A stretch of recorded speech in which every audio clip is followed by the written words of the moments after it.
자, 지난 시간에 저희가 정경이 되는 여러 가지 결정들에 대해서 기준을 살펴보았습니다. 그 중에서 사도신조라고 하는 교회에서 그동안 많이 사용해왔던 신경에 대해서도 잠시 살펴보았습니다. 이 사도신조에 관한 여러 가지 내용들은 부록편에 보시면은 맨 뒤편에 보시면은 여러 신경들이 나오고 있는데 잠깐 한번 몇 가지만 살펴보고 돌아오도록 그렇게 하겠습니다. 페이지 65페이지에 가보시면 사도신경부터 시작을 해서 몇 가지 초대교회 때의 중요한 신조들이 만들어지는데 내용들을 잠깐 살펴보겠습니다. 사도신경, Apostles' Creed라고 불리우는 사도신조라고도 부르는데 이 명칭은 예수의 12제자, 즉 사도가 각각 한 구절씩 만들어서 베드로가 로마 교회로 가져갔다고 하는 오래된 전승에서부터 유래되어서 제목이 만들어졌습니다. 그러나 그 전승은 신약 성경이나 초대교부 그리고 고대교회 총회에서 그에 관한 아무런 언급도 있지 않기 때문에 부정되기도 합니다. 4세기경에 서방교회에 이 신조가 보급이 되어서 미사 전례 절차에 삽입되었다가 종교개혁을 맞으면서 루터와 켈빈은 미사 전례에서 따로 떼어나서 교리 문답서에다가 넣게 되었습니다. 기독교에서는 전통적으로 이것을 존중해 왔는데 현재 사용하고 있는 내용은 AD 2세기경 후반에 성립되어 있는 로마 신조를 바탕으로 해서 5세기 혹은 6세기경에 갈리아에서 이루어진 것으로 추정을 하고 있습니다. 초대교회 당시에는 이단적인 주장이 여러 군데에서 대두가 됐는데 이 신조를 기준으로 해서 이단과 정통의 여부를 가렸고요. 상징이라고 하는 호칭도 붙게 되었습니다. 그 내용은 삼위 하나님, 즉 하나님과 그리스도와 성령과 교회에 대한 구체적인 신앙 고백으로 되어 있고요. 특별히 그리스도의 신성과 순환, 부활과 심판 등을 중심으로 하는 신앙 고백서이기도 합니다. 개신교에서 쓰고 있는 사도신경과 천주교에서 쓰고 있는 사도신경의 내용이 비슷한 것 같으면서도 내용은 조금 다르고요. 해석이 좀 필요한 부분들이 많이 있습니다. 그 뒤편에 보시면 성공회와 또 새로 이번에 번역을 해놓은 새 사도신조도 있는데 이 신조라고 하는 말의 원어가 라틴어의 크레도에서 왔습니다. 그래서 영어로는 creed 혹은 confession이라고도 나중에 부르게 되었는데 사도신경은 중국말로 한문으로 사도신경을 그대로 번역했기 때문에 따라서 신경이라고 하기보다는 신조라고 하는 것이 바람직하다고 하는 것이 역사학자들의 결론입니다. 이 사도신조에 대해서는 신앙의 간결하고 올바른 조항, 루터는 그렇게 고백을 했고요. 신앙의 요약과 개요, 또 켈빈은 그렇게 정리를 했습니다. 하여튼 기독교 신앙의 중요한 내용들이 압축되어 있는 것이 바로 사도신경의 내용이고요. 특별히 종교개혁자였던 켈빈은 사도신경을 교리 문답서에 포함시켜서 입교할 때, 세례받을 때 고백하도록 했다고 합니다. 그리고 두 번째 니케아 신조와 그리고 또 콘스탄티노플 신조가 각각 있는데 니케아 신조는 325년에 제1차 니케아 공의회 때 아리우스파라고 하는 이단을 비롯해서 그들을 단죄하고 정통적인 기독교 신앙을 수호하기 위해서 채택한 신앙 고백문입니다. 그 뒤에 보시면 니케아 신경에 대한 내용들이 전체가 기록되어 있는데 상당히 구체적으로 잘 정리가 되어 있습니다. 그리고 변경 내용이 하나 나중에 서방교회와 동방교회의 차이에서 하나가 나오게 되었는데 성령은 아버지에게서 나온다고 하는 부분을 나중에 성령은 아버지와 아들에게서 나온다고 서방교회가 신조의 내용을 원래는 바꾸지 말자고 약속을 했다가 조금 자기들에게 더 유용하게 혹은 유익하게 바꾸었다고 보여지고 있는 내용들이 있습니다. 그리고 381년에 콘스탄티노플 신조가 만들어지는데 상당히 사도신조와 함께 기독교의 정통적인 교리를 함축시키고 있는 것으로서 내용이 상당히 중요한 내용들이 그대로 고스란히 남아 있습니다. 그 다음에 그 뒷페이지 보시면 451년에 작성된 칼케돈 신조가 있고요. 더 나아가면은 그 다음 69페이지 마지막에 아타나시우스 신조라고 하는 신앙 고백이 있습니다. 아타나시우스 신조는 좀 더 신앙 고백 중에서도 사도신경보다 훨씬 더 많은 내용을 잘 성경적으로 담아서 요약해 놓고 있는 부분들인데, 여러분께서 한번 시간이 되는 대로 이런 신조들을 한 번씩 살펴도 보시고, 또 저희 선교훈련원에서 제가 알기에는 우리 김명도 목사님이 신조학을 가르치시는 것으로 알고 있는데, 클래스를 한번 택하셔서 신조들에 대해서도 한번 신앙 고백을 정리해 보면은 우리에게 굉장히 유익하게 될 줄로 그렇게 생각을 합니다. 자, 이렇게 해서 우리가 신조에 대해서 잠깐만 살펴봤고요. 여러분들에게 이미 프린트물로 나가 있으니까 전체를 살펴보시면 도움이 되리라고 생각을 합니다. 그냥 신조들이 우리가 입으로는 쉽게 고백을 하지만 그냥 만들어진 것이 아니라 상당한 오랜 기간 동안에 또 이단들과의 논쟁에 있어서 교회 종교회의를 통해서 결론적으로 내린 것인 것만큼 대단히 유익한 내용들이 같이 들어있다는 것을 살펴보게 되었습니다. 자, 오늘은 6장 정경화 과정에서 의문시 되었던 성경들에 대해서 잠깐 살펴보겠습니다. 자, 정경이 완전히 신약 성경이 정경으로 된 것은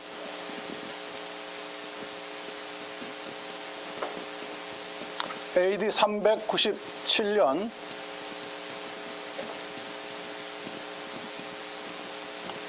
칼타고 혹은 카르타고 종교회의에서 결정이 되어지게 됩니다. 그러나 이때까지 모든 성경들을 지금 저희가 27권 가지고 있는 것처럼 다 가지고 있었던 것은 아닙니다. 그 당시에 여러 서신들은 회람용이었기 때문에 서신들의 일부들을 가지고 있는 지역도 있었고 교회들도 각각 있었습니다. 이런 것들이 모두 모아져서 27권으로 편집이 되어서 오늘의 정경화되는 데는 또 상당한 성령의 역사하심이 있었다는 것을 우리가 고백을 하면서 살펴봅니다. AD 3세기 초까지 정경의 주요 목록에 대해서 전 교회적인 의견 일치가 이루어졌지만은 몇 권의 책은 계속 어떤 대상이 되었냐면 논란의 대상이 되었습니다. 정말 정경에 집어넣어야 하는지 말아야 되는지 의문시 되던 몇 권의 책들이 있었습니다. 그래서 이 책들에 대한 내용들을 살펴봅니다. 서방교회는 특별히 히브리서를 받아들이지 않았는데 그 이유는 몬타누스파라고 하는 이단들이 히브리서 6장을 중심으로 해서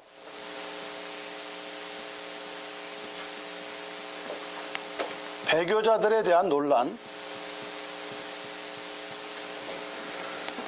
히브리서 6장을 몬타누스파에서는 자기네들이 편리한 쪽으로 사용을 했기 때문에 배교자들의 회심을 거부하는 근거로 사용하는 그 이유가 결국은 서방교회가 히브리서를 신약성경에 과연 포함시켜야 되느냐 말아야 되느냐 상당히 오랫동안 주저했다고 합니다. 히브리서 특별히 6장 4절과 6절 보면은 이런 말씀이 있습니다.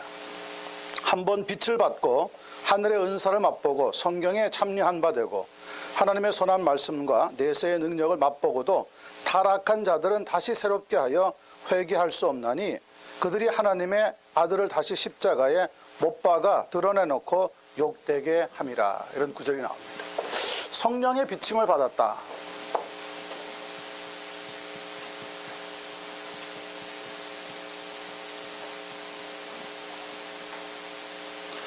비침을 받아놓고도 타락한 자들은 다시 구원을 얻을 수 없다고 이렇게 이제 주장하는 내용이 몬타누스 파에 가지고 있었던 내용과 일치하는 부분이 있습니다. 특별히 이 몬타누스라고 하는 사람은 우리가 나중에 좀 더 뒤에 살펴보겠지만은 잠깐만 미리 말씀을 드리면 몬타누스라고 하는 사람은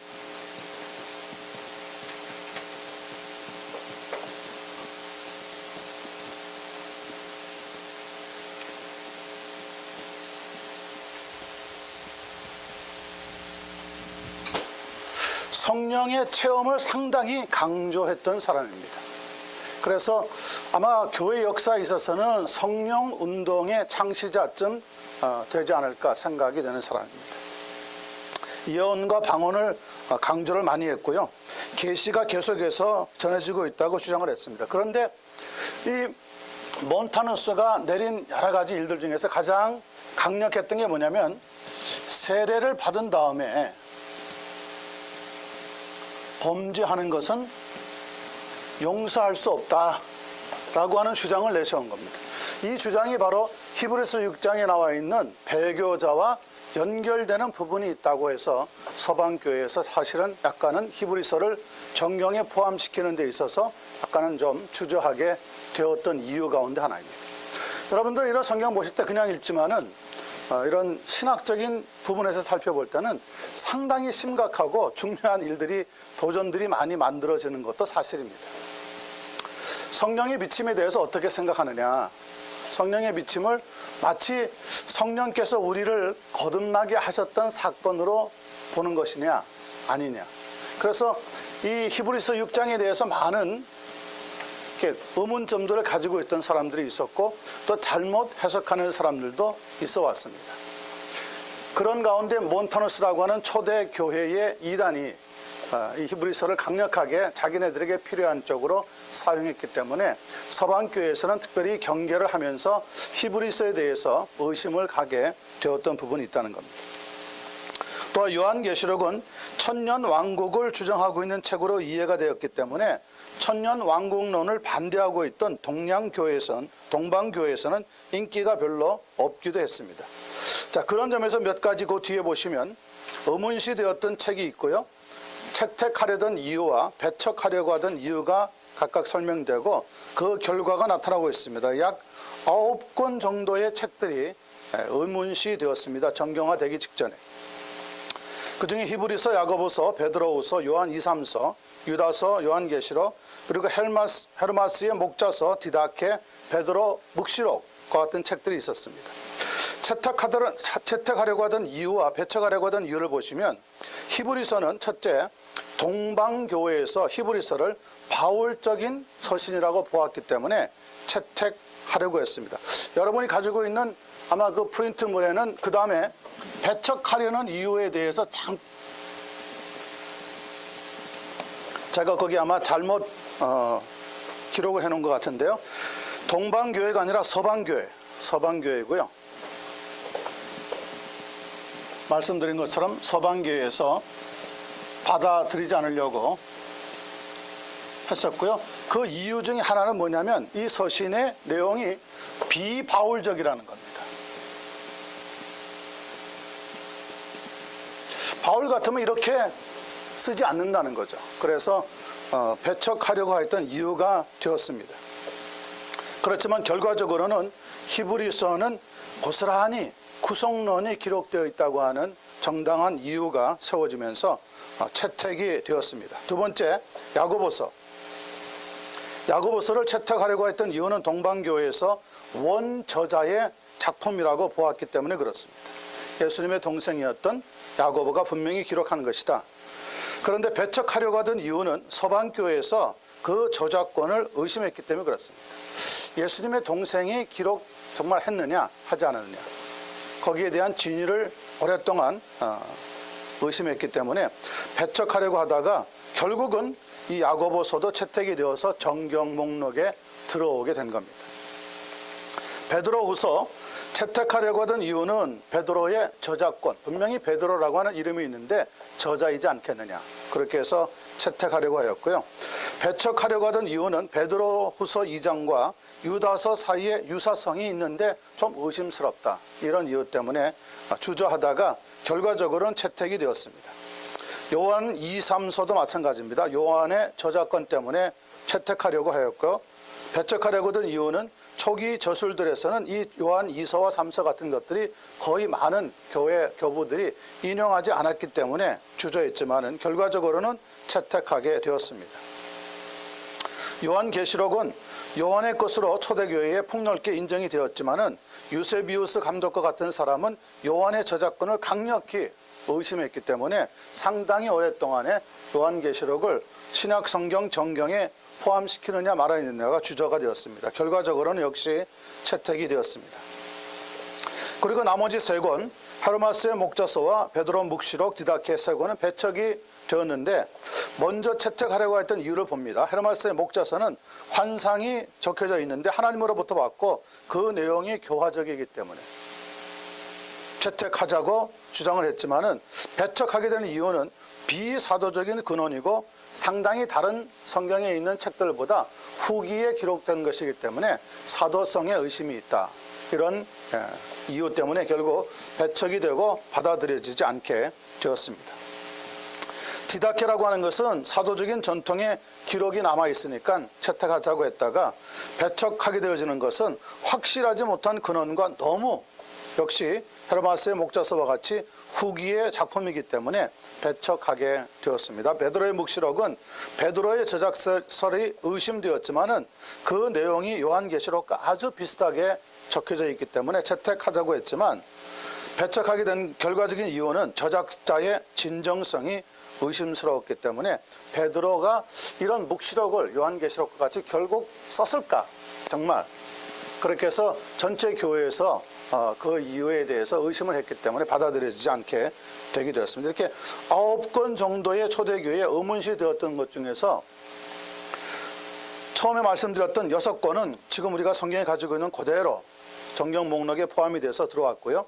나머지 3권은 배척을 받고 들어오지 못하게 되었습니다. 그렇다고 해서 버린 것은 아니고 상당히 교회에 유익한 글이기 때문에 읽을 수 있으면 읽도록 추천을 했던 책들이기도 합니다.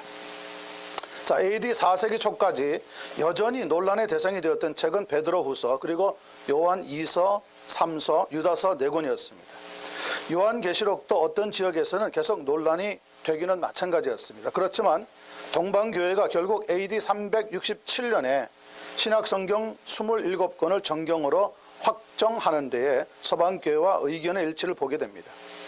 그리고 정경에 들지는 못했지만 훌륭한 신앙문서, 정경에 들어온 책들이 있는가 하면은 훌륭한 신앙 문서와 또 유익한 글이라고 추천받았던 여러 책들이 있습니다.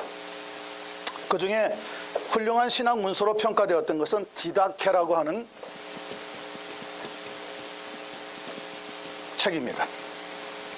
거기에는 12사도의 교훈집이라고 하는 내용이 정리가 되어 있다고 합니다. 그리고 헤르마스의 목자서 역시도 교회에서 읽으면 좋겠다 이렇게 나중에 정리를 해주게 되어집니다. 또한 정경으로 인정받지는 못했지만 유익한 글로 인정된 책이 있습니다. 클레멘트 1서와 바나바 서신과 같은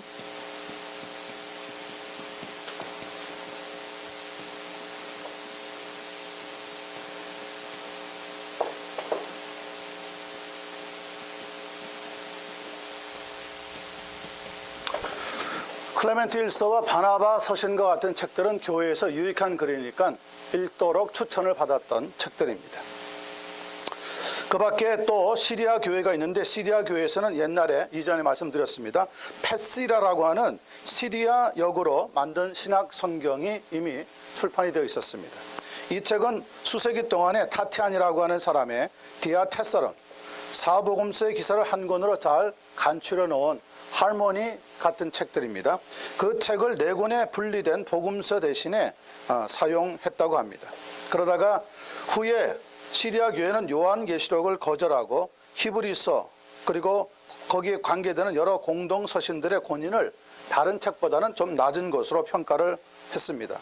하지만 AD 6세기 중엽에 와서는 모든 책 신약 27권을 시리아 교회도 받아들이고 인정하게 되었습니다. 이렇게 서방 교회에서 정경이 확증되고 정경으로 첫째 되는 순서가 추천을 받고요.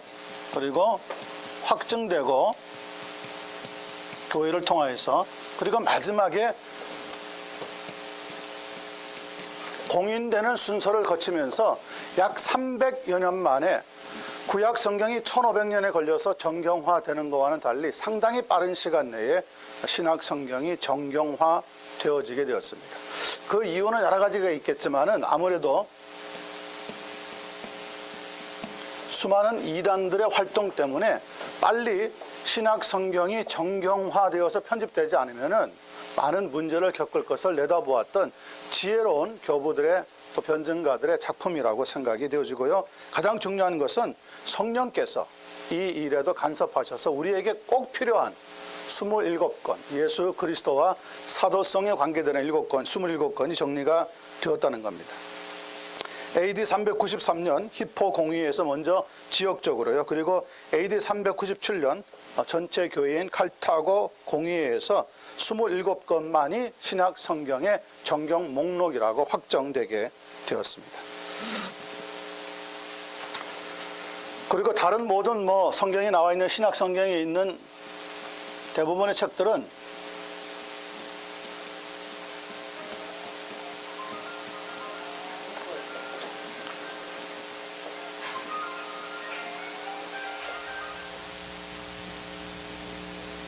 저자가 확실하기 때문에 거기에 대한 의문점 등등은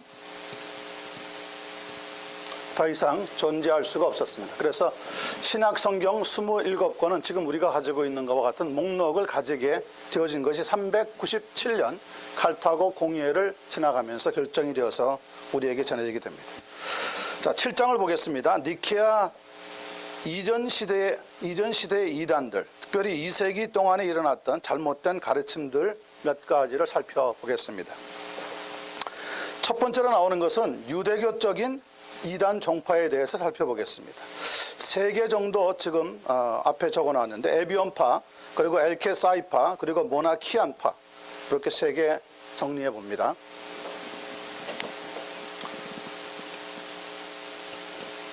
유대교적인 성향을 가지고 있는 이단의 모습입니다. 에비온파라고 하는 이단이 먼저 등장을 하는데 1세기 말에서 2세기 초까지 활동을 했습니다. 팔레스타인 지역에서 시작을 해서 소아시아 지역까지 확장이 되었던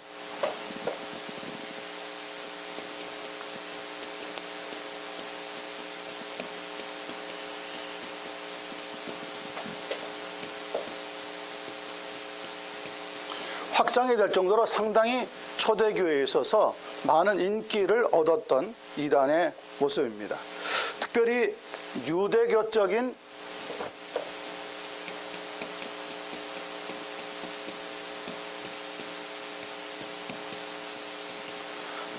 기독교인들이 주축을 이루었다고 합니다.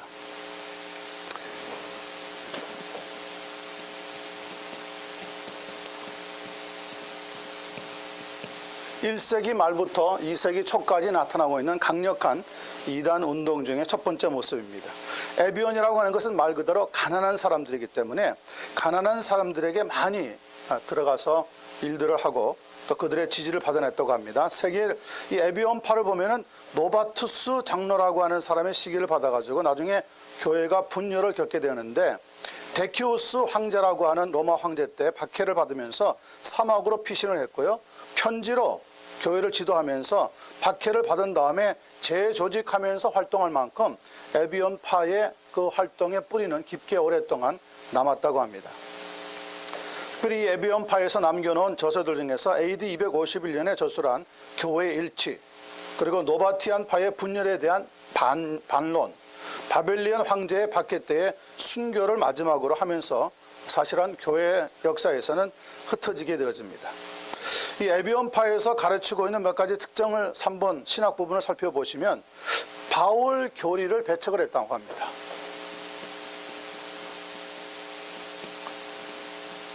바울 교리는 한마디로 뭐라고 얘기할 수 있다고 그랬죠?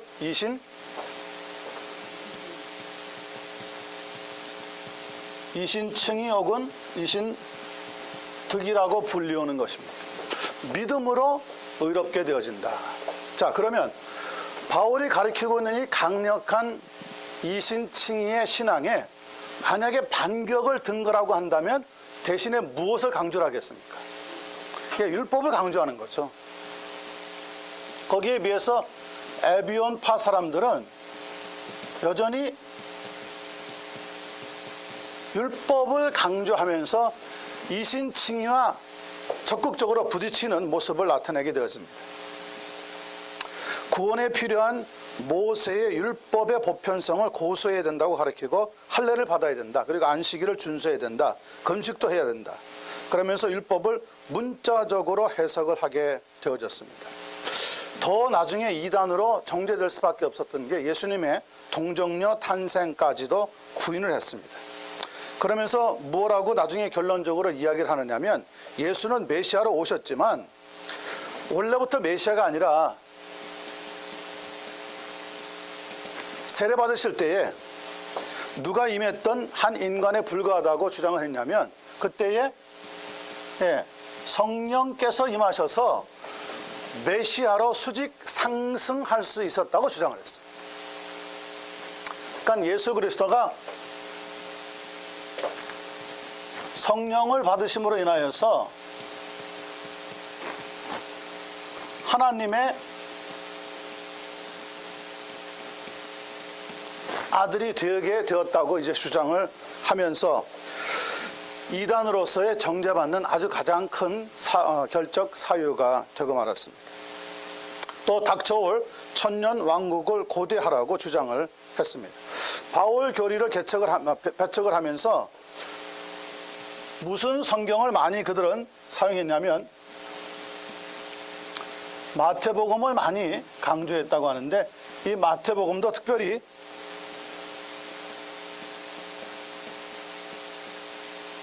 히브리어로 된 마태복음을 가리키고 주장할 만큼 유대인적이고 율법적인 신앙을 가지고 초대교회에 등장했던 이단의 모습입니다.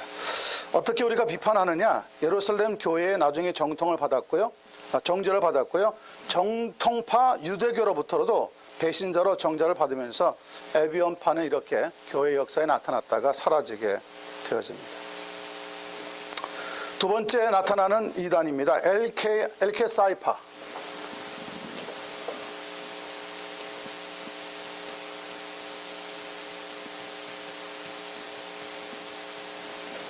엘케 사이파라고 하는 것은 유대교와 기독교 그리고 동방 철학 사상 등등이 혼합되어 있는 이단이었습니다.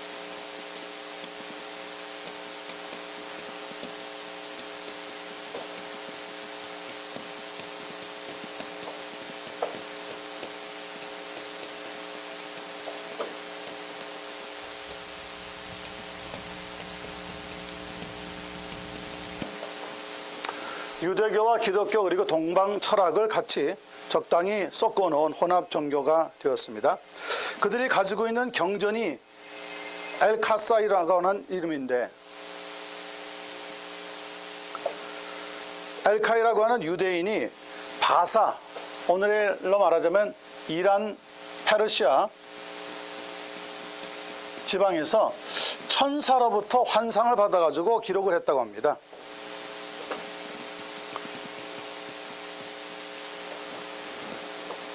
아마 이 천사가 가브리엘 천사였다고 알려져 있는데 하여튼 이 엘케 사이파에서는 천사를 통해서 새로운 계시를 받고 그들이 말하고 있는 경전 엘케 사이서라고 하는 경전을 만들게 되었습니다.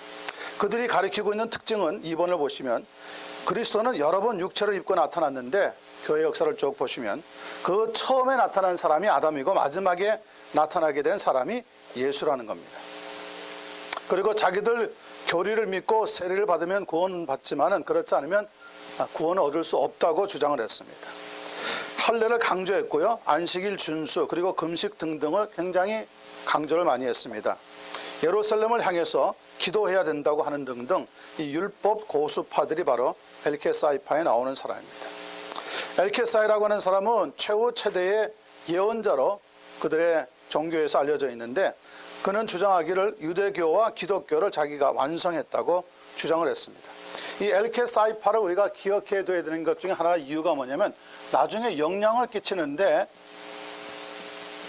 어디에다가 영향을 끼치겠습니까? 이슬람교에다가 영향을 끼치게 되어집니다. 특별히 엘카이라고 하는 사람이 바사에서 천사를 보고 천사로부터 예언을 받았다고 하는 엘카사이스라고 하는 것은 나중에 모하메드가 자신이 최후의 선지자라고 주장하면서 천사 가브리엘로부터 예언을 받아서 코란을 만들게 되었다고 하는 주장과 거의 아주 흡사한 그런 모습을 이 엘카사이파에서 남겨놓게 되어집니다. 이단들이 그냥 만들어지는 게 아니라 교회 역사를 보면은 어떤 모습들이 다 한 번씩 존재하는데 나중에 그런 데에 정통적인 교리라든지 정통적인 신앙을 벗어나서 다른 데서 자꾸 흥미를 느끼는 사람들이 이런저런 사성들을 끌어와가지고 자기네들을 정당화할 때 만들어지고 있는 모습들을 우리는 찾아보게 되어집니다. 엘케사이파 역시 유대교의 성향을 아주 뚜렷하게 드러내놓고 있던 초대교회의 이단 가운데 하나입니다. 세 번째, 모나키안파가 있습니다.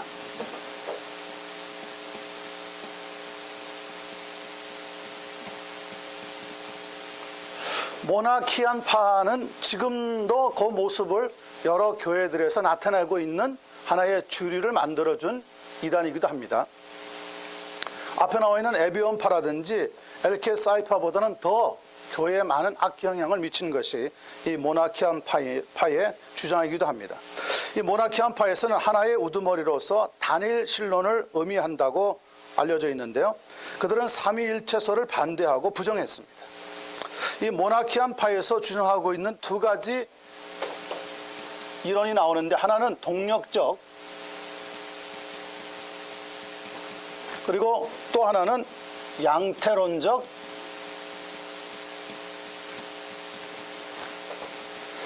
단일신론입니다. 하나님은 딱 한 분이시지만은 그 하나님을 하나의 우두머리로 해서 설명을 할 때 동력적 단일신론이냐 양태론적 단일신론이냐 두 가지로 갈리게 되어집니다. 동력적 단일신론이라고 하는 것은 하나님은 한 분이신데 그리스도는 인간이지만은 하나님의 능력이 임하여서 역동적으로 그 속에서 머물러 계시며 역사했다고 주장하는 것이 바로 동력적 단일신론입니다. 더 쉽게 말씀을 드리자면 피조물인 예수 그리스도가 하나님의 아들이 되었다고 우리가 엘케사이파에서 살펴봤던 거하고 에비온파에서 살펴봤던 거하고는 약간은 비슷한 모습을 보이고 있습니다. 동력적 단일신론이 그런 주장을 하고 있습니다. 자, 여기서 문제가 되는 건 2번입니다. 양태론적인 단일신론입니다. 양태론적인 단일신론은 뭐냐면 역시 하나님은 한 분이라고 단일신론을 주장하지만 그리스도는 하나님과 동일한 인격이시라는 겁니다. 동일한 인격이시지만 양태론, 여러 가지 모습으로 나타난다는 뜻과 같이 모양이 다르게 나타났다고 주장을 했습니다. 하나님은 한 분이신데 삼위일체론을 반대하는 것이 뭐냐?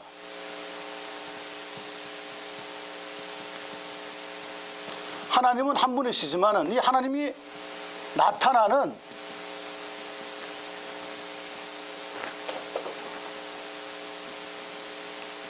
모양이 다를 뿐이다.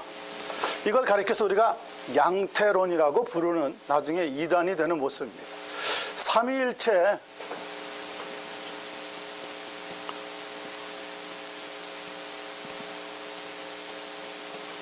를 설명하는 여러 가지 방법이 있겠지만은 삼위일체론에 대해서 사실은 상당히 교회에서도 우리 성도님들도 잘 모르는 분들이 많습니다. 이 모나키안파에서 주장하고 있는 이 양태론적인 단일신론,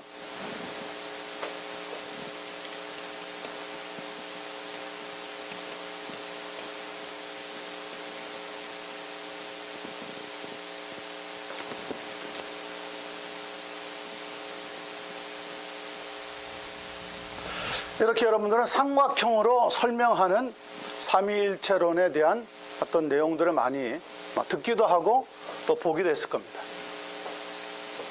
하나님은 한 분이신데 거기에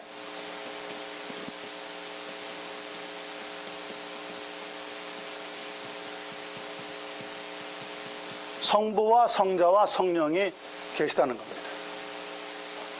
자, 그런데 성부와 성자 그리고 성자와 성령 한 하나님이 다르게 나타내고 있는 모습이다. 이렇게 설명하는 것이 지금 우리가 지적하려고 하는 양태론입니다. 예를 들면은 제가 교회 가면은 목사지만 집에 돌아가면은 저희 아버님이 아들이 되기도 하고 제 집사람에게는 남편이 되기도 하고 한 사람이지만은 세 가지 모양으로 나타낸다. 이렇게 설명하면은 그럴듯하지만은 사실은 문제가 많이 포함되어 있습니다. 이걸 가리켜서 이제 양태론이라고 부르는 겁니다. 사람은 하나지만 모양을 다르게 나타낸다는 거죠. 그래서 하나님은 한 분이시지만 성부로 나타낼 때가 있고 성자로 나타낼 때가 있고 성령으로 나타낼 때가 있다는 거예요. 여기에 가장 많이 쓰고 있는 여러분들은 아마 설명을 이렇게 들었을 겁니다. H2O 수소의 원자이기도 한데요. 그러면은 액체일 때는 물로 나타나고 고체일 때는 얼음으로 나타나고 기체일 때는 수증기로 나타나지만 결국 그 안에 성질은 H2로 똑같아. 이렇게 주장하기 시작하면은 하나님이 완전히 이상한 상상할 수 없는 괴물로 등장하게 되어집니다. 이걸 가리켜서 우리가 양태론이라고 합니다. 하나님은 그렇게 설명되어지지 않습니다. 초대교회에서 그리고 지금도 이렇게 양태론을 주장하고 있는 것이 많이 있습니다. 삼위일체 하나님을 설명할 때. 삼위일체 하나님은 그런데 말로 그렇게 설명되지 않습니다. 다만 받아들일 수 있는 것은 믿음으로 이해하고 받아들이는 것뿐입니다. 어떤 모습으로도 하나님을 우리가 살고 있는 인간 관계를 통해서 설명이 되어지지 않습니다. 우리는 다만 한 가지 성부 하나님이 성자 하나님으로 성자 하나님이 성령 하나님으로 이렇게 각각 어떻게 모습을 다르게 나타낸다고 하는 것을 양태론에 맞추어서 주장을 하게 되어지면은 예수님께서 세례 받으실 때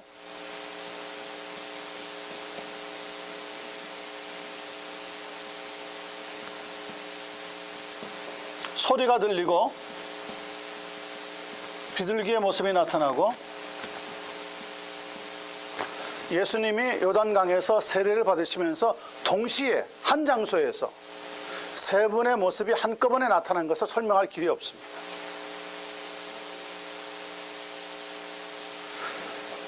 하나님이 성부로도 나타나고 성자로도 나타나고 성령으로 나타나서 H2와 같은데 물로 추울 때는 물로 그리고 좀 날씨가 괜찮을 때는 얼음으로 날씨가 추울 때는 얼음으로 날씨가 아주 더울 때는 수증기로 나타난다.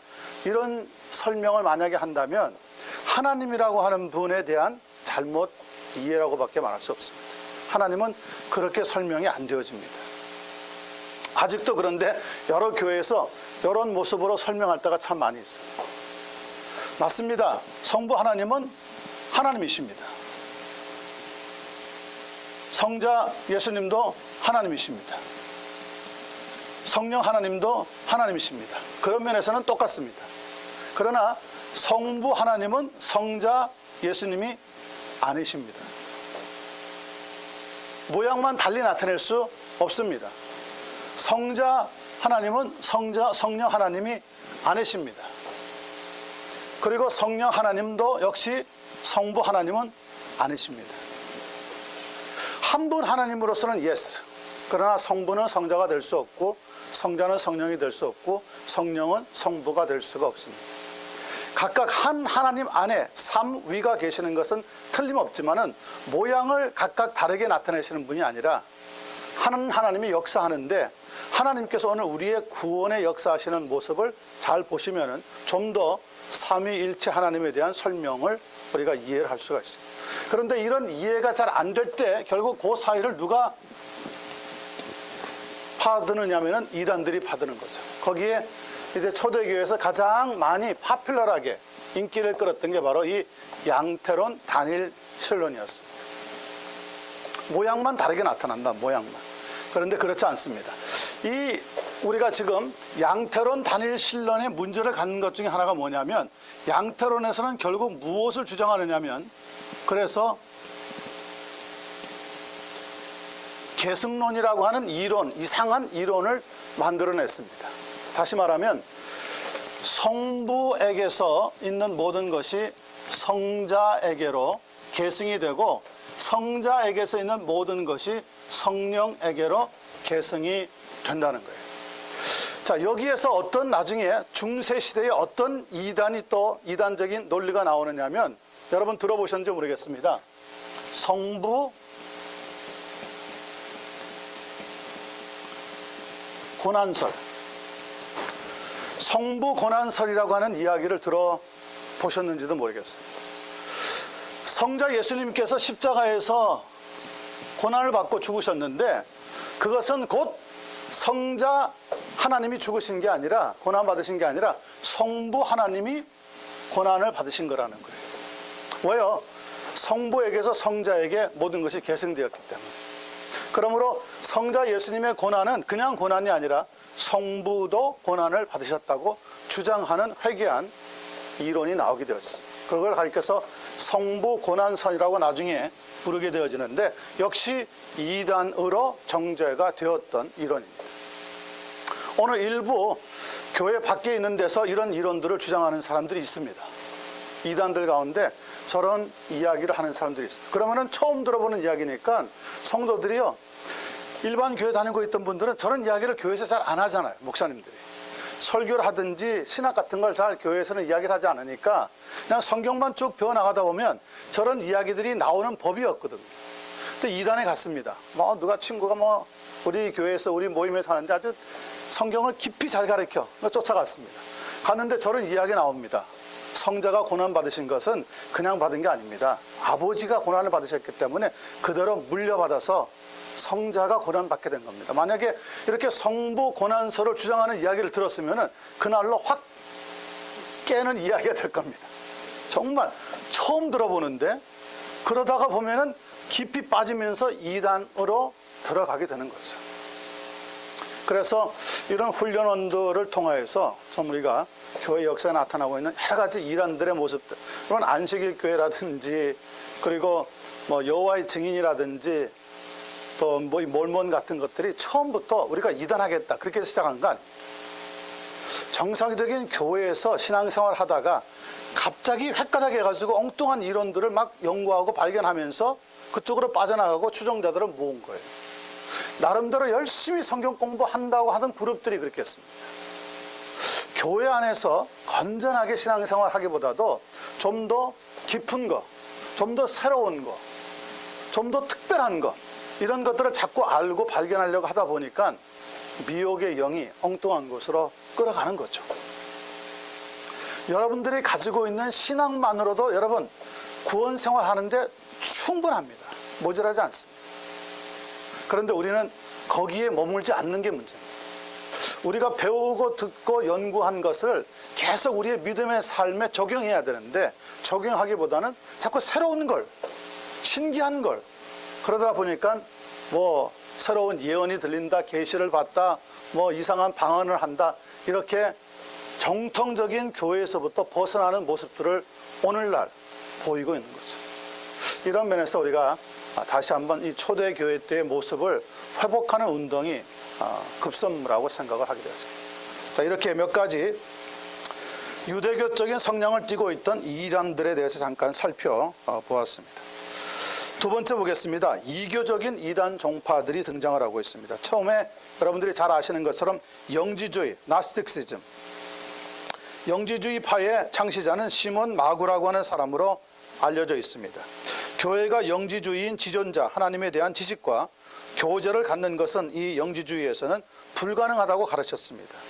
세상에 창조한 것은 열등한 신의 사역이고, 그래서 세상에 있는 모든 물질은 악하다고 보았습니다. 구속자는 따라서 인간도 하나님도 아니라는 겁니다. 그분은 십자가상에서 죽지 않았고 죽음으로부터 부활도 하지 않았고 천부적으로 영적인 단지 몇몇 사람들만이 구원을 받으며 부활은 없다고 하면서 무엇을 거절했겠습니까? 속죄론을 거절했습니다.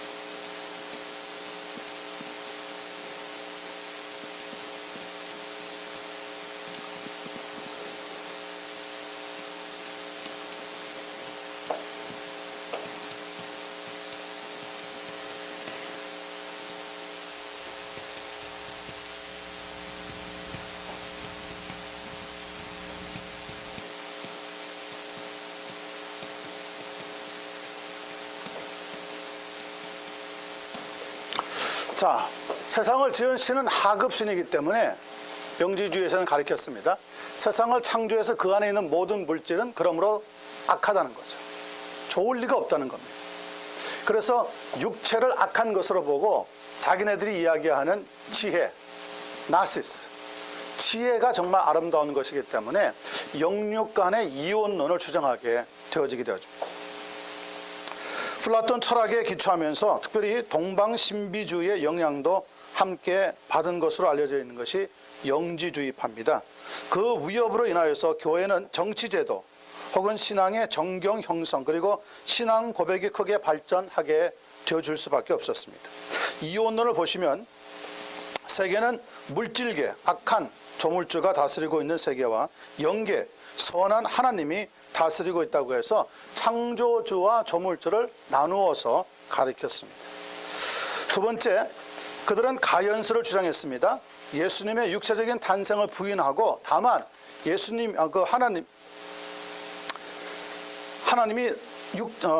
하나님이 보내신 메시아가 육체를 입은 것처럼 보였을 뿐이라고 주장하는 학설입니다.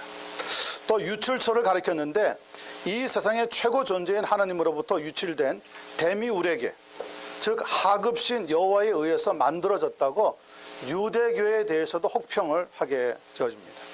반유대주의 사상으로 돌아섰는데요. 유대교는 사탄의 종교라고 주장했습니다. 영지주의라고 하는 것은 즉 구원은 믿음으로 받는 것이 아니라 그들이 이야기하는 지식, 특별히 영지, 자기네들이 이야기하는 신령한 지식을 통하여서 물질의 속박에서 벗어나서 하나님의 세계에 들어간다고 가르쳤습니다. 그들은 나름대로 베타주의 사상을 띄우는데요. 자신들은 영적 존재이지만 다른 사람들은 육적인 존재라고 가르쳤습니다. 금욕주의를 또 주장했습니다. 그래서 구약 성경을 부인하고 알레고리컬한 성경 해석 방법을 택한 것이 바로 이 영지주의의 모습. 영지주의는 요한 1서를 보시면 알겠지만 이미 아주 최초의 초대교회에서부터 이미 그 모습을 드러내고 있습니다. 그래서 교회 안에 많은 혼란과 분란을 가져온 것이 영지주의였고요. 쉽게 없어지지 않고 오랫동안 교회에 어려움들과 해를 끼치게 되었습니다. 그들이 주장하고 있는 그 이혼론은 지금도 여러 모습으로 나타나는데 성속의 개념을 나누는 겁니다. 그래서 교회 안에서 하는 모든 일은 다 거룩한 것이고 교회 밖을 나가면 다 악한 것, 세상적인 것으로 보게 만듭니다. 저는 장로님들이 가끔씩 기도하실 때 보면 세상 밖으로 나갔을 때 하나님 우리가 하나님의 뜻대로 살게 해주시오. 말은 이해는 하지만은 교회 안은 하나님 아니고 우리가 나가는 살고 있는 세상은 하나님 밖이라고 만약에 해석을 하기 시작하면 그거는 이혼론에 자칫하면 빠지게 되었습니다. 이사야서 말씀을 읽어보시면 하나님은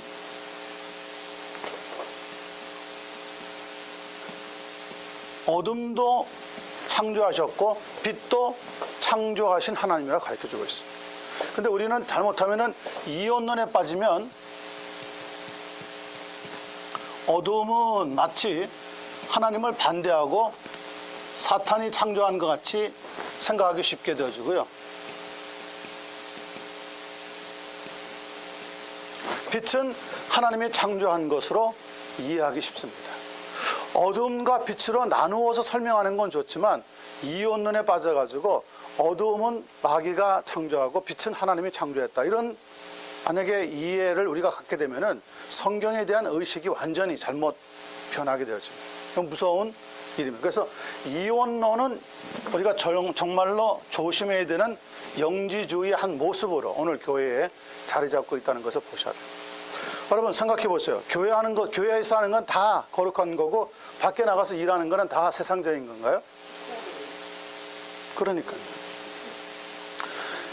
이런 이원론, 성속의 개념을 가장 잘 이용한 게 뭐냐면 천주교입니다. 천주교에서 강조하고 있는 게 뭡니까? 성직자 아닙니까? 성직자. 성직자 개념에 거부하고 반대하고 성경에 있는 하나님의 말씀을 제대로 이해해서 설명해 준 게 우리 개신교에서 설명하고 있는 만인 제사장직 아닙니까? 하나님 앞에서는 성직자가 따로 없다는 거죠.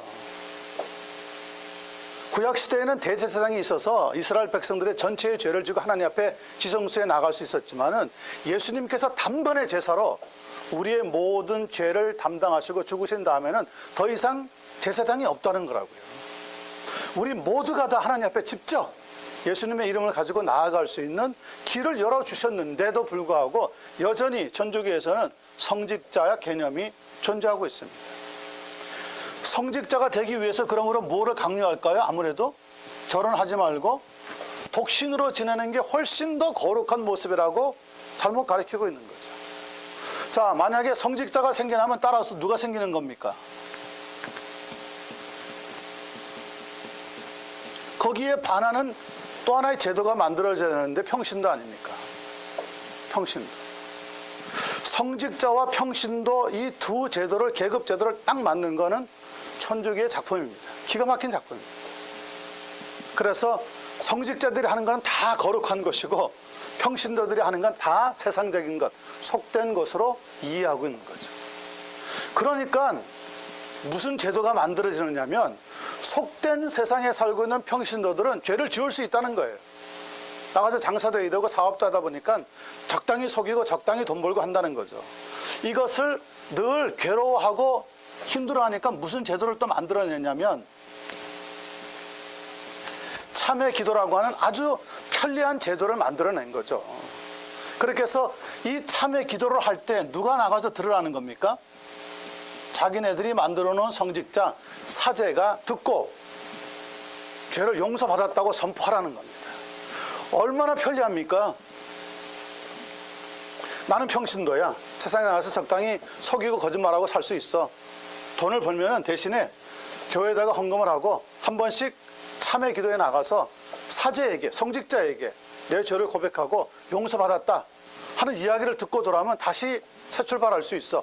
이렇게 생각하게 만든 거죠. 그 제도가 벌써 거의 한 1500~1600년을 지나오면서 여전히 그 모습이 그대로 남아있는 거예요.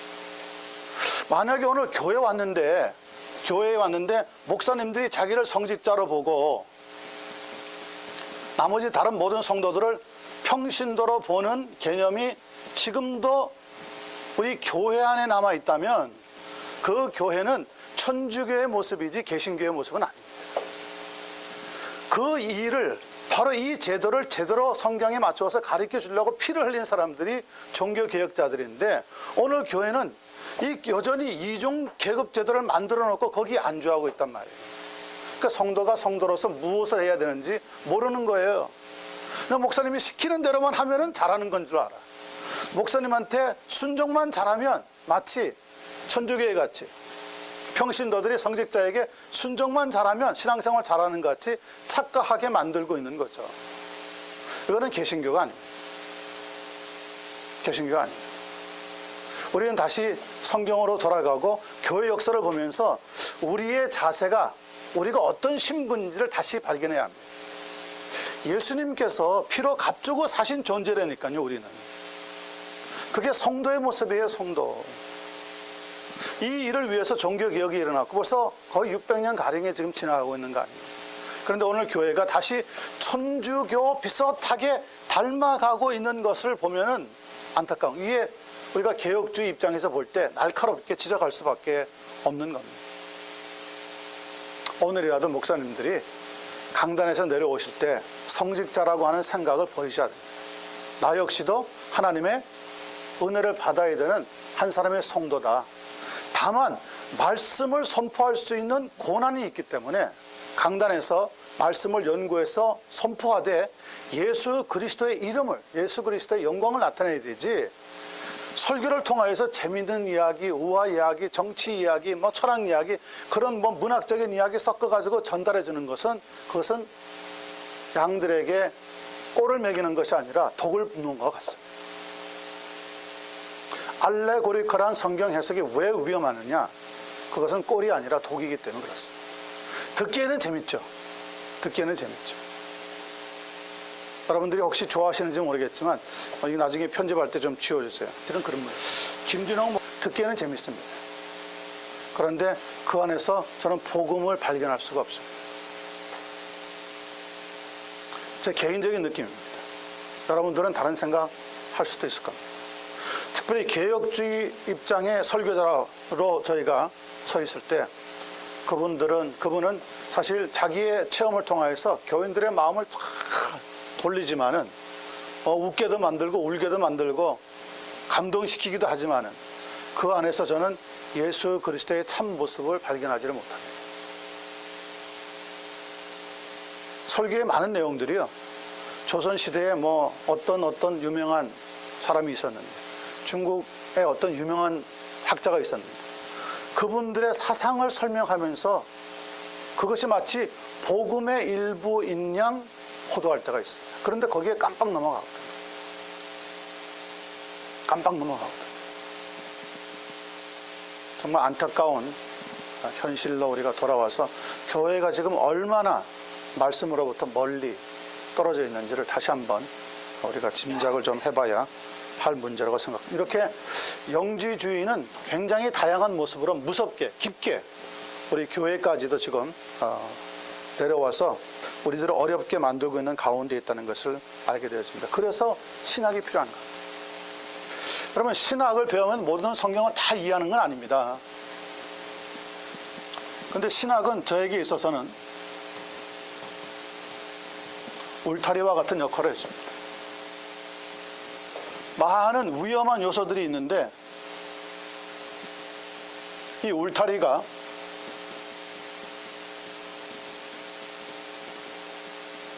유혹받는 성경 밖으로 나가지 못하도록 나를 붙잡아주는 거죠. 저는 그것이 신학이라고 봅니다. 신학했다고 해서 성경 창세기부터 요한계시록까지 한마디 한마디 다 계시적으로 다 이해하고 다 깨닫고 가르쳐 주지는 않습니다. 우리 김 목사님도 계시지만 성경은 우리가 100% 정확무후하게 아는 건 아닙니다. 그걸 하실 수 있는 분은 성령님밖에 없습니다. 그러니까 저희들도 다 부족하고 흠이 있고 잘못할 수도 있습니다. 문제는 유혹을 받아가지고 성경 밖으로 나가고 싶어하는 우리들의 속성을 붙잡아 준다는 겁니다. 신학은. 그래서 제대로 된 신학을 배울 때 우리는 하나님의 말씀에 더 깊이 들어갈 수 있는 은혜를 얻게 되어진다는 거죠. 선교사님들에게, 제가 선교사로 있으면서요, 저는 선교사로 떠나기 전에 선교 훈련이라든지 선교적인 방법, 선교적인 이론, 또 선교들 현장 이런 걸 많이 찾아갔습니다. 왜냐하면 선교사로 나가려고 나름 준비하니까.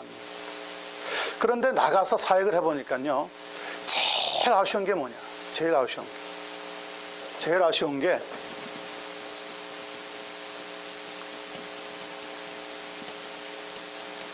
성경신학이더라고요. 비블리컬 테올로지. 우리는 많은 경우에 성경에 관해서 압니다.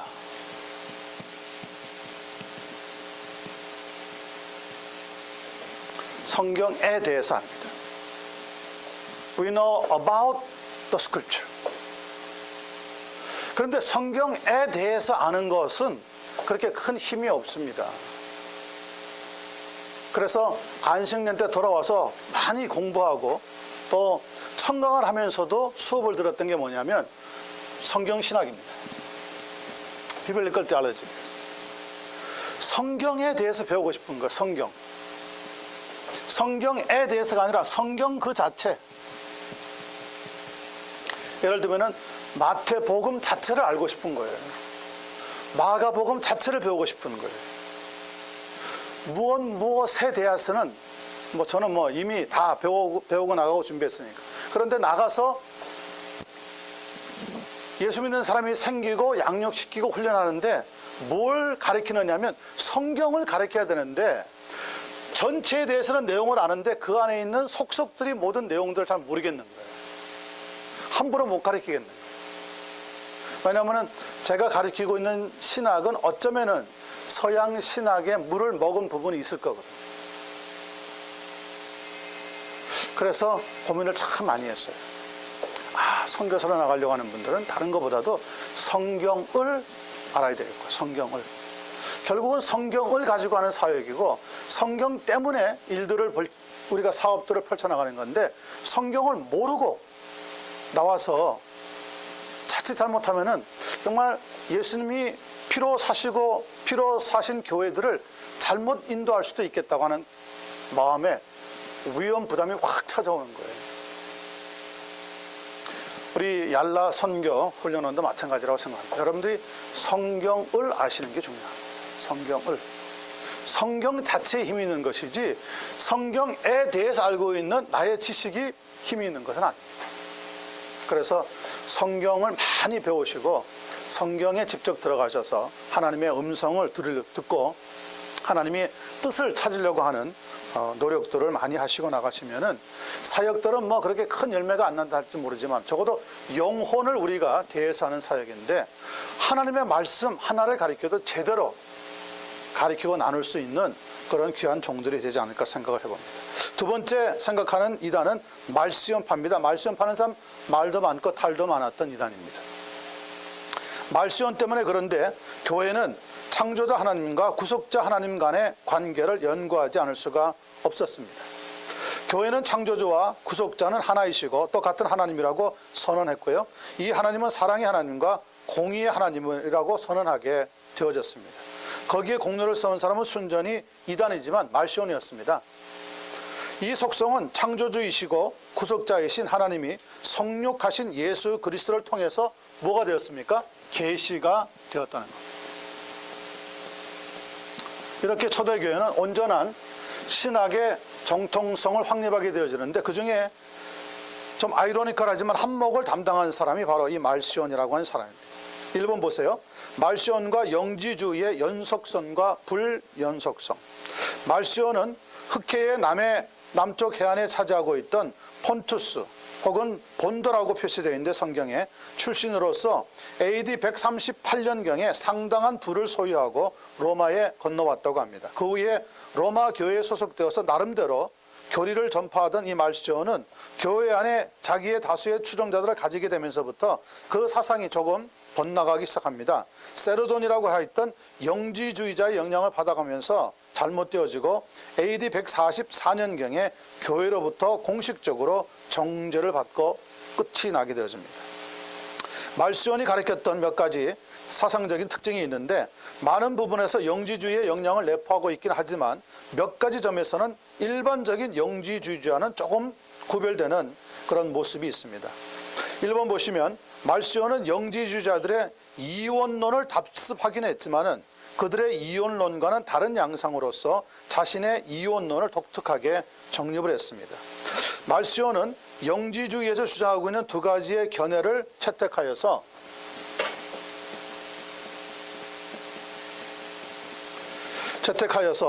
악한 유대인의 신과 궁극적인 선한 하나님을 날카롭게 구분했습니다. 그러니까 유대주의를 비판한 거죠. 유대교에서 이야기하고 있는 하나님은 악한 신이라는 거예요. 그리고 신약 성경에서 소개되고 있는 예수 그리스도의 아버지, 그분은 선한 신이다. 이렇게 두 가지를 완전히 구분을 했습니다. 그러나 말시오는 이 두 하나님의 이론을 물질과 영혼의 이분법으로 바탕으로 했던 영지주의의 견해와는 달리 무엇과 무엇의 구분을 했느냐면 영과 육으로 보았던 영지주의와는 달리 똑같은 이분법을 택했지만은 그는 율법과 복음이라고 하는 두 가지 면으로 대비시켜서 설명해 나가게 되어집니다. 따라서 그의 이원론, 말시온의 이원론은 영지주의와 같은 궁극적인 천상세계로의 귀화를 의미하는 신비적인 그러한 지식은 결코 나타나지 않고 있습니다. 2번, 말시온은 영지주의와 같이 그리스도의 육체로 오심을 부인했습니다. 영지주의에서 주장하고 있는 가연설을 표현했지만은 영지주의자들과는 달리 그리스도를 단지 천상 지식의 전달자,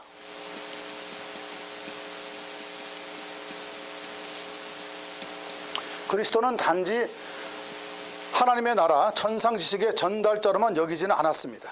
말시오는 그리스도가 고난당했고 죽으셨고 그런 구속적인 의미는 있다는 것을 인정을 했습니다. 그러니까 말시온이 영지주의자와 비슷하면서도 나름대로 금을 그었던 것은 바로 예수 그리스도에 대해서 다른 견해를 가지고 있었다는 겁니다. 3번 보시면 말시온 역시 그런데 영지주의와 같이 육체적인 부활은 부정을 했고요. 영혼만의 구원을 주장하는 면에서는 동일했지만 영지주의에서처럼 영혼과 육체가 선과 악의 이분법으로 구분이 되어서 영혼이 육체로부터 이탈하여서 충만에 이르게 되는 것을 그는 구원이라고 보지는 않았습니다.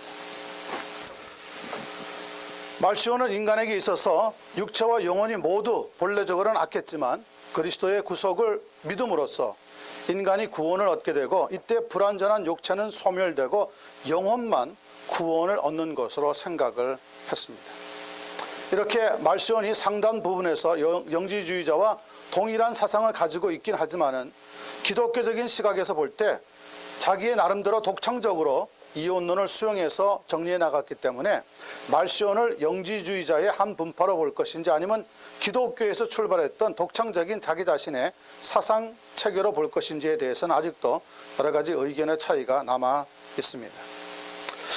말시온의 몇 가지 문제가 됐던 것들을 살펴봅니다. 말시온이 로마 교회로부터 AD 144년에 분리가 되면서 그런데 새로운 종교 운동을 시작을 했습니다.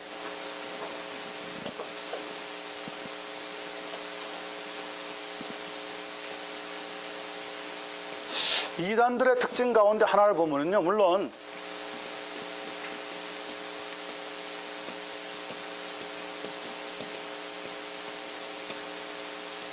잘못된 신학도 있고 잘못된 교회관도 있고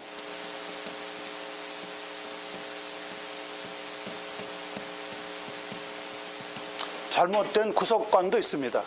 여러 가지 잘못된 분들이 많이 있는데 이런 것들은 더 중요한 것에 의하면은 사실은 조족지혈입니다. 세발의 피입니다. 이단들의 가장 큰 문제는 뭡니까? 가장 큰 문제는 스스로 자기 자신들을 조직해서 자기가 교주가 된다는 겁니다. 교주가. 한국어로 말하자면요, 스스로 뭘 만듭니까? 교단을 만들어냅니다. 교단. 이번에 한국의 세월호가 침몰하면서 새삼스럽게 대두된 게 뭐냐면 구원파입니다.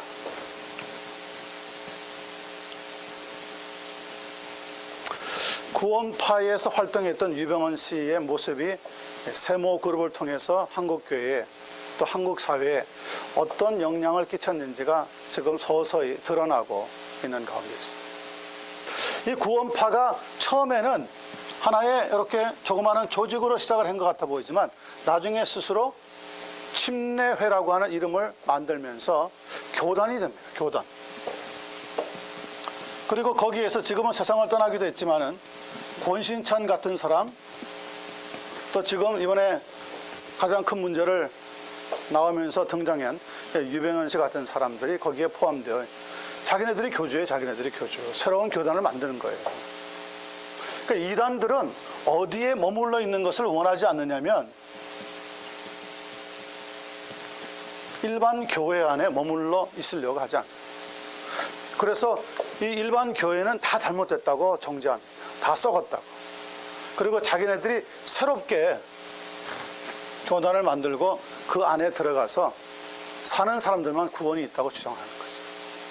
지금도 아마 한국 교회에 약간 영향을 끼치고 있지만은 90년대 아주 좀 시끄러웠던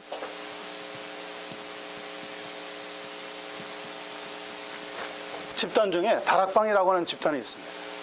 이 다락방이라고 하는 집단은 많은 한국에 있는 목사님들 또 평신도 장로님들을 많이 추종자로 삼게 되었는데 한국교회가 하도 이 다락방에서 가르치고 있는 내용에 대해서 잘못되었다고 고치라고 권고를 하니까 그게 듣기 싫다고 해서 결국 나가서 뭘 조직했습니까? 스스로 자기네들이 전도교단이라는 것을 만들어가지고 또 다락방을 가르치고 있던 유아무개 목사가 자기가 교주가 된 겁니다. 이단들은 항상 그 나가는 마지막 끝을 보면은요, 항상 저렇게 자기네들이 스스로 교단을 만듭니다. 그리고는 교단 2단으로 남아가지고는 한국에서 활동하기가 어려우니까 다시 일반 교회로 돌아오려고 애를 쓰면서 일반 교회 안에 있는 문제성 목사와 딱 돈으로 맺어지고 돈으로 매수해서 들어오는 작전을 쓰고 있는 거죠. 이 다락방 이 전도 교단이 지금 아마 한국의 무슨 장로교와 또 하나로 연결되어지면서 자신들의 정체를 살짝 감추고 있기는 하지만 그들이 가르치고 있는 내용을 보면은 상당히 심각한 문제들이 있다는 것을 금방 발견하게 됩니다. 그런데 열심 하나는 특별하거든요. 예. 하여튼 이단들의 특징 가운데 하나는 열심입니다. 열심. 얼마나 열심히 많은지 모릅니다. 저거 하나는 우리 일반 교회들도 좀 배워야 할 것 같아요. 그런 만큼 문제성을 많이 내포하고 있고요. 특별히 자기네들만이 진정한 복음을 붙잡고 있다고 주장합니다. 2000년 동안 저도 잠깐 누굴 통해서 책자도 보고 듣기도 했는데 2000년 만에 숨겨져 있던 복음을 제대로 발견한 게 자기네라는 거예요. 자기네. 아니 그러면 그동안에 예수를 믿고 천국에 간 사람들은 어떻게 된 겁니까? 그런 말도 안 되는 이야기를 하는데도 거기에 모여있는 사람들은요, 집단 중독에 걸리기 때문에 아멘 아멘 하면서 열광적으로 쫓아갑니다. 교회 역사가 약한 문제가 터지면 저런 모습들로 교회가 세상에 나타나게 됩니다. 자, 두 번째, 영지주의의 영향을 받으면서 물질을 역시 여기도 물질을 죄악시하는 모습을 나타냈습니다. 금욕주의적이고요. 또 구약을 부인하는 모습이 납니다. 그런 말시온도 사도 바울은 존경했습니다. 그래서 이신득의를 주장했고요. 철학과 율법은 배격했습니다. 복음만 필요하다고 주장하다가 보니까 네 번째 보시면 신구약이 대립하면서 반유대주의적인 사상이 만들어지게 되었고요. 또 독창적으로 자기 나름대로 뭘 만들었냐면 정경 목록을 만들어서 잘못되긴 했지만 교회에 속히 정경화 작업을 서두르게 만드는 어떤 기폭제가 되기도 했습니다. 말시온이 내놓았던 정경 목록에는 뭐가 들어있었냐면 사도 바울의 서신 10개와 함께 누가복음만 들어 있었다고 합니다. 그러니까 지금 우리가 가지고 있는 신약 성경의 정경 목록과는 완전히 차이가 나는 겁니다. 그리스도의 구속 사역을 강조하고 성육신을 주장하고 성육신을 주장하면서 육체적인 죽음을 의심했고요. 영적인 구원만 나중에 필요해진다고 가리키고 육체는 소멸된다고 보았습니다. 혹시 여러분들이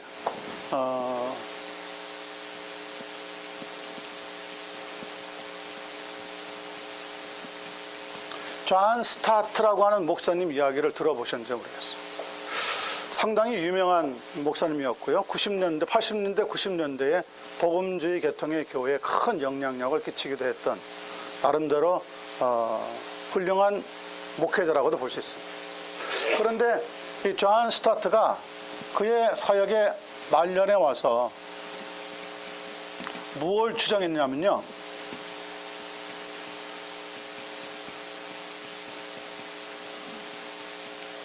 영혼 멸절설을 주장했습니다. 우리의 영혼이 다 나중에 없어지고 만다는 거죠. 저런 주장을 하게 된 이유에는 여러 가지 이론이 있다고 합니다. 이유가 있었다고 합니다. 자신의 사랑하는 어머니가, 어머니인지 동생인지 모르겠지만 그렇게 사랑하고 가까이 있었는데 예수를 믿지 않고 세상을 떠났다. 그런데 존 스타트 목사님이 볼 때는 예수 믿는 사람보다 훨씬 더 의롭게, 착하게, 선하게 살았다는 거죠. 그런 어머니가, 혹은 모르겠어요, 동생인지 모르겠지만 하여튼 그런 사람이 죽었을 때 어떻게 천국에 들어가지 않고 지옥에 갈 수 있느냐, 그런 생각이 자기를 지배하면서 사람이 죽으면 영혼은 다 일단은 다 멸해주고 만다, 이런 주장을 내세우게 되면서 이 영혼 멸절설은 마치 어디에서 주장하고 있는가하고 똑같으냐면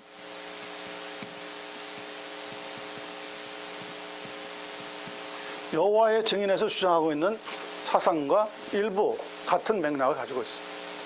자, 아무리 훌륭한 목회자였고 아무리 사역을 잘한 분이라고 하더라도 여러분, 나중에 무엇을 보면 알 수가 있다고 그랬죠?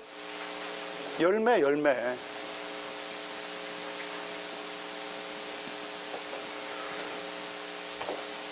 영혼이 멸절된다고 하는 것은 자기는 그렇게 생각할 수 있을지 모르지만 성경에 보면 분명히 예수님이 믿지 않는 자는 지옥에 들어갈 것이요, 음부에 들어갈 것이요, 믿는 자는 영생에 들어가리라.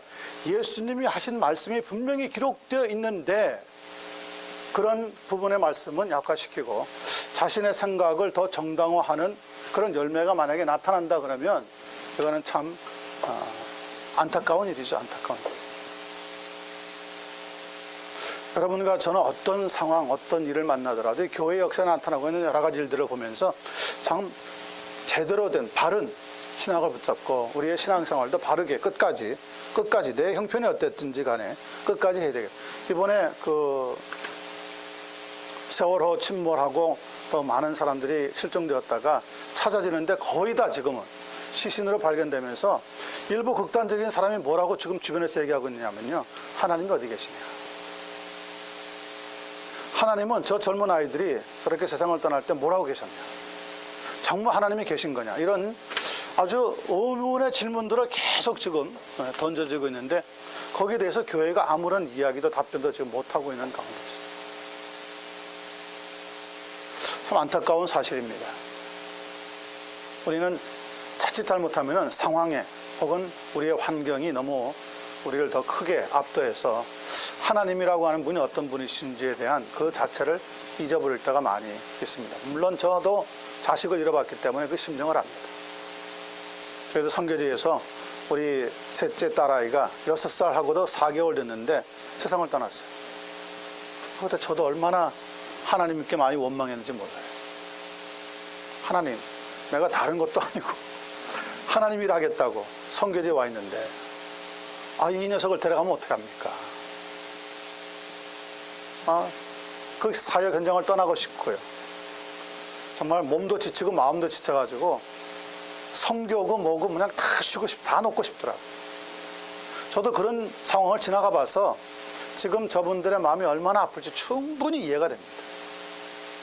그럴지라도 우리가 소망을 버릴 수 없는 것은 예수 그리스도께서 정말 죽은 자 가운데 말씀하신 대로 살아나셨기 때문인 거예요.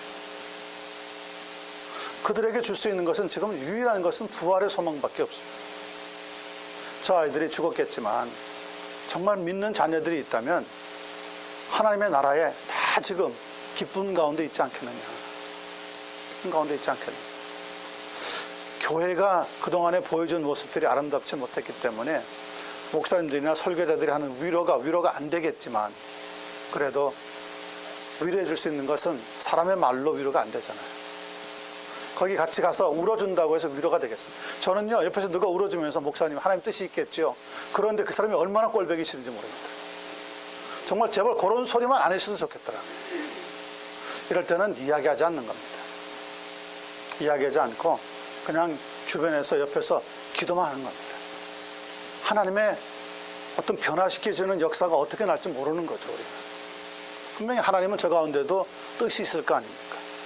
그 아우체비스 그 도깨서실에서 죽어간 사람들의 벽에 가보면 지금도 그 모습들이 그 수용사가 보존이 되어 있는데 가보면 거기 적어놨다지 않습니까? 하나님, 우리가 이런 죽음을 당할 때 하나님은 어디 계셨습니까? 사람은 죽음 앞에 정말 속수무책입니다.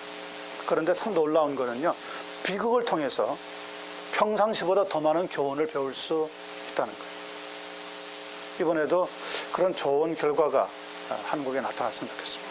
교회들도 정말 이번 기회에 야, 사람의 생명이 더 귀하구나, 물질이 아니구나, 이렇게 좀 큰 도전을 받고 교회의 본질의 모습, 목회자들의 본질의 모습, 성도들의 본질의 모습으로 돌아왔으면 좋겠습니다.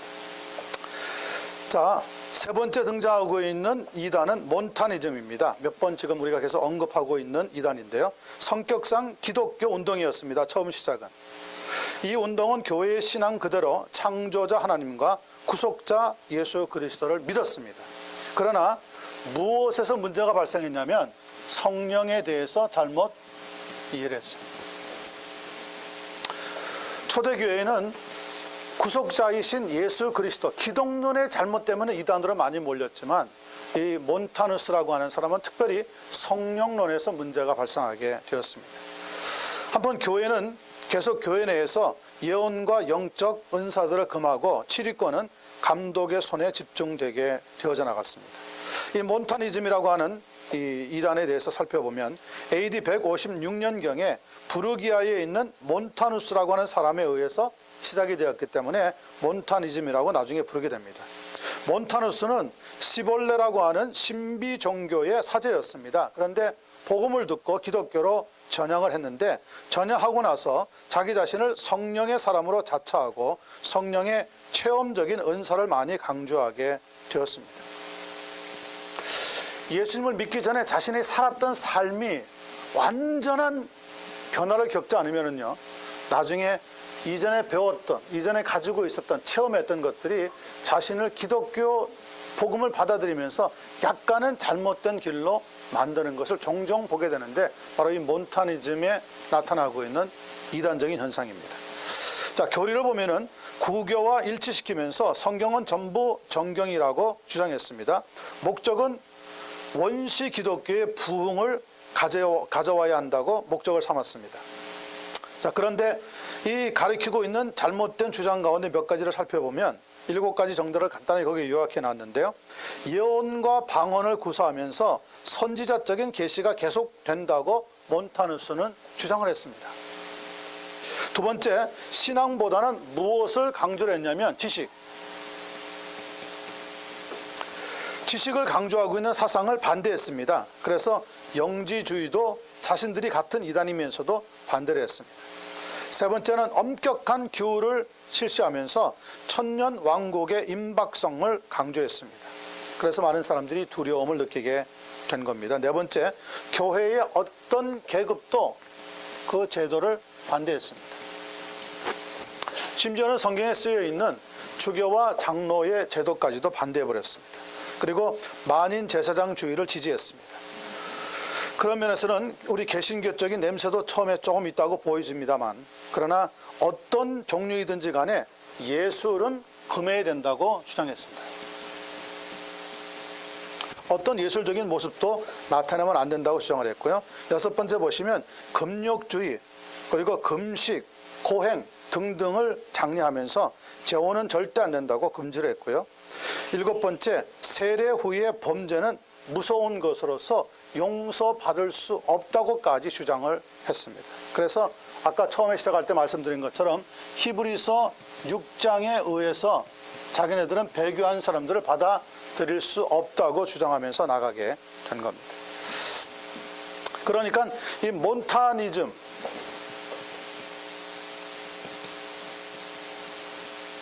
오늘 소위 말하고 있는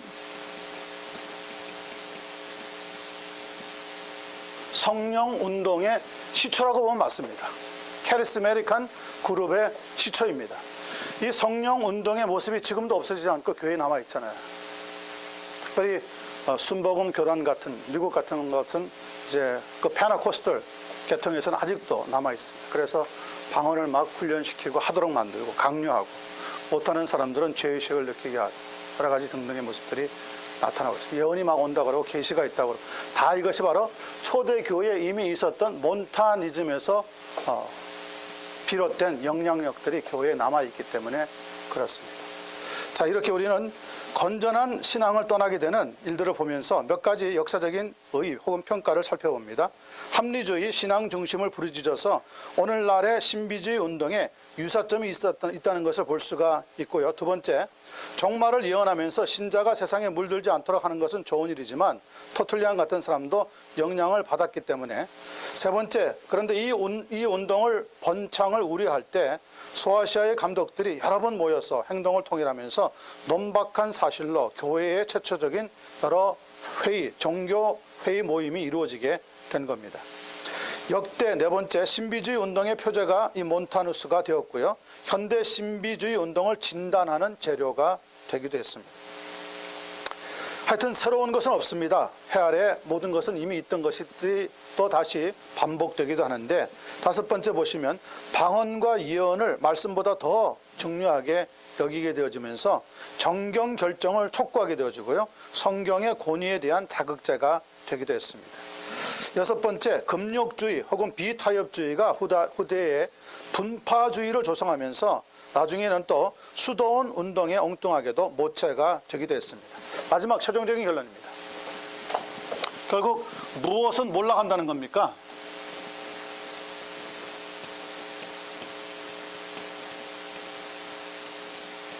독단주의. 자기네들만 옳다고 주장하게 되는 독단주의는 결국은 무너지고 만다는 것이 교회 역사에서 가르쳐주고 있는 중요한 내용의 모습입니다. 다음 시간에 오시면 우리가 만위교 이단 중에 하나를 더 살펴보고 곧장 여덟 번째, 10번에 있었던 기독교를 위한, 기독교에 대한 로마 황제의 10가지의 박해 사건들을 좀 살펴보면서 교회 초대교회 모습들을 좀 더 깊이 안으로 들어가 보도록 그렇게 하겠습니다. 기도하겠습니다.